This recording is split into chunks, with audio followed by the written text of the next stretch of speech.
तो हमारा news channel news beats में आपका स्वागत है। मैं हूं भूमिका। सरकार योगी की टीम 2024 की यूपी में ये हो सकता है पर्यवेक्षक अमित शाह का रोल। उत्तर प्रदेश में चुनाव के बाद अब सरकार गठन की जिम्मेदारी केंद्रीय गृह मंत्री अमित शाह को दी गई है। बीजेपी ने अमित शाह और झारखंड के पूर्व सीएम रघुवर दास को यूपी का पर्यवेक्षक नियुक्त किया है। ऐसे में अमित शाह सिर्फ विधायक दल के नेताओं का चुनाव ही नहीं बल्कि 2024 के सियासी पिच के लिए योगी टीम का भी गठन करने में अहम रोल अदा करेंगे। दरअसल यूपी में बीजेपी के सियासी वनवास को खत्म करने में अमित शाह की अहम भूमिका रही है।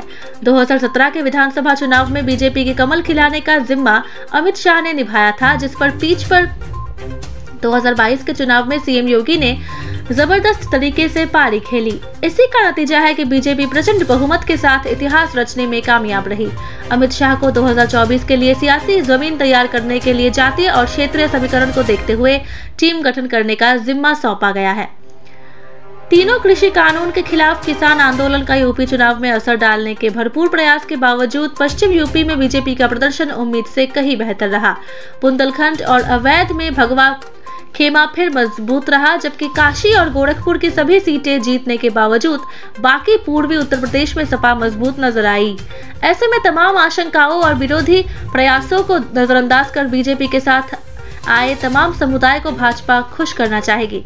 बड़ी जीतें दिलाने वाले में अन्य पिछड़ा वर्ग प्रदेश में सबसे बड़ी ताकत है, तो इस बार दलित ने भी भाजपा का खूब दमखम बढ़ाया है। विधायक दल के नेता का नाम तय है। यूपी में बीजेपी के विधायक दल के नेता के लिए योगी आदित्यनाथ का नाम लगभग तय है।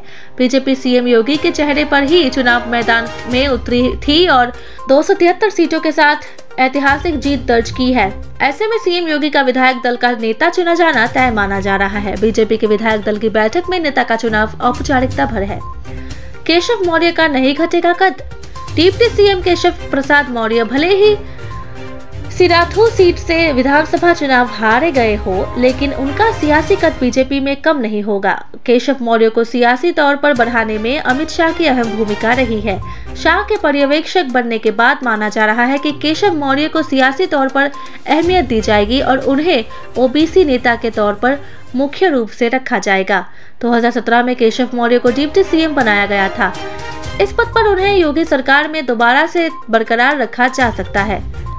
सूत्रों की माने तो ऐसे में केशव मौर्य खुद डिप्टी सीएम नहीं बनना चाहेंगे तो उत्तर प्रदेश अध्यक्ष की कमान दोबारा से सौंपी जा सकती है।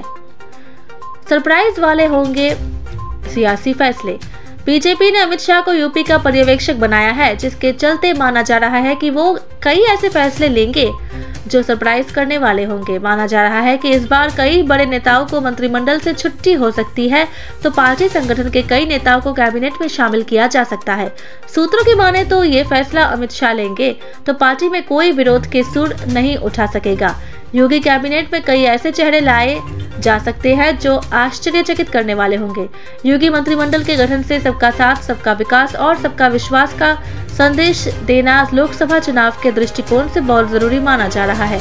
2024 के लिए टीम का गठन। यूपी में मिली जीत के जरिए अब बीजेपी 2024 की सियासी पिच तैयार करना चाहती है। ऐसे में अमित शाह पर्यवेक्षक के तौर पर योगी टीम गठन करेंगे, जिसके जरिए जातीय और क्षेत्रीय समीकरण को साधना चाहेंगे। खासकर जहां पर जनता ने भरपूर समर्थन दिया है, वहां के विधायकों को मंत्रिमंडल में प्राथमिकता देकर लोकसभा चुनाव के लिए सहेजे रखा जाए। वहीं जहां पार्टी को ज्यादा संघर्ष करना पड़ा है, वहां स्थिति को बेहतर करने के लिए विधायकों को मंत्री बनाकर सकारात्मक संदेश देने की रणनीति है। क्षेत्र के साथ ही यही दृष्टिकोण जातियों के समीकरण पर भी है। सूत्रों की माने तो ऐसे में किसे योगी टीम में शामिल करना है और किसे नहीं, ये तमाम फैसले शाह लेंगे। सहयोगी दलों के जिम्मेदारी। सहयोगी दलों के हिस्सेदारी। बीजेपी जिस सोशल इंजीनियरिंग के दम पर यूपी में एक के बाद एक जीत दर्ज कर रही है, वो सियासी आधार पार्टी अध्यक्ष रहते हुए अमित शाह ने रखा था। शाह ने ओबीसी के जातीय आधार वाले दलों के साथ गठबंधन किया, जिसमें निषाद पार्टी और अपना दल शामिल है। इन दोनों ही सहयोगी दलों की सीटें बढ़ी है। ऐसे में सूबे की सत्ता में दोनों ही सहयोगी दलों के प्रतिनिधित्व कितना और किस आधार पर हो, इसका भी फैसला होना है। योगी कैबिनेट में निषाद पार्टी और अपना दल कोर्ट से कितने और किससे मंत्री बनाया जाना है, ये फैसला केंद्रीय गृह मंत्री अमित शाह को करना होगा, क्योंकि सहयोगी दल अपने तमाम फैसले अमित शाह के ऊपर डालते रहते हैं। ऐसे में ये फैसला प्रदेश स्तर के नेता या दूसरे नेता के लिए आसान नहीं हो सकता था। इसीलिए अमित शाह पर्यवेक्षक के तौर पर जो फैसला लेंगे उस पर फिर किसी को ऐतराज नहीं होगा। वहीं दूसरे राज्यों में ऐसी स्थिति नहीं है जहां पर सहयोगी दलों की कोई भूमिका हो। That's all for our news today. Stay tuned to our channel. Good day.